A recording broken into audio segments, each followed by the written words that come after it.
जो 4 लेन के कार्य के दौरान उसके बाद जो लगा था और उसके आगे लगभग 50 किलोमीटर की दूरी, 50 किलोमीटर से भी दूरी कम है इसकी, टकोली में भी एक टोल टैक्स लगाया गया था NHAI के द्वारा।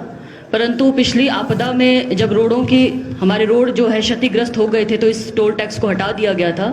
अभी हम न्यूज़ में एक आर्टिकल पढ़ रहे थे और न्यूज़ में अब इसमें मीडिया कवरेज में आया है कि NHAI द्वारा दोबारा से टोल टैक्स को वहाँ पे स्थापित किया जाएगा, चाहे वो टकोली की बात हो, चाहे वो डोलू नाला की बात हो जो मनाली डिवीज़न में आता है, मनाली सब डिवीज़न में।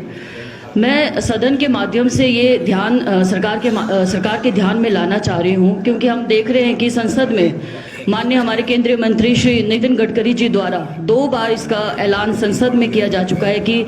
60 किलोमीटर के दायरे में, 60 किलोमीटर के दायरे में आपके एक से ज़्यादा टोल टैक्स नहीं हो सकते। तो डोलू नाला और टकोली की जो दूरी है वो 50 किलोमीटर के अंतर्गत है। इसके बावजूद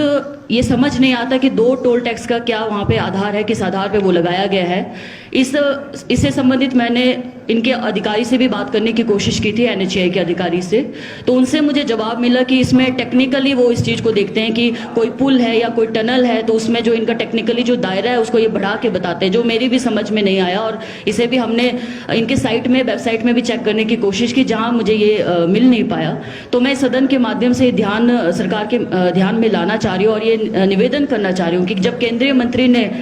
पवित्र संसद में ये घोषणा की है कि 60 किलोमीटर के दायरे में आपके टोल टैक्स नहीं हो सकते, तो ये किस आधार पे 2 टोल टैक्स लगाने की क्या ज़रूरत है और किस आधार पे लगाया जा रहा है। और साथ ही कुल्लू मनाली से हमारे लाहौल को सिर्फ 2 या 3 घंटे लगते हैं और आना जाना लोग आजकल क्योंकि बहुत आसान हो चुका है आने जाने की सुविधा, तो एक दिन में आने जाने का सफ़र तय करते हैं और बार बार वो टोल टैक्स देना पड़ता है, आने जाने में 2-2 बार वो टोल टैक्स देना पड़ता है। तो यही निवेदन मेरा सदन के माध्यम से है कि केंद्रीय मंत्री जब खुद ऐलान कर चुके हैं तो इसका क्या आधार है, ये मेरा निवेदन रहेगा सरकार से कि इस पे कार्रवाई की जाए या इस गुहार को आगे हमारे केंद्रीय मंत्री या केंद्र सरकार तक पहुंचाया जाए ताकि इस पे एक्शन लिया जा सके। धन्यवाद सर।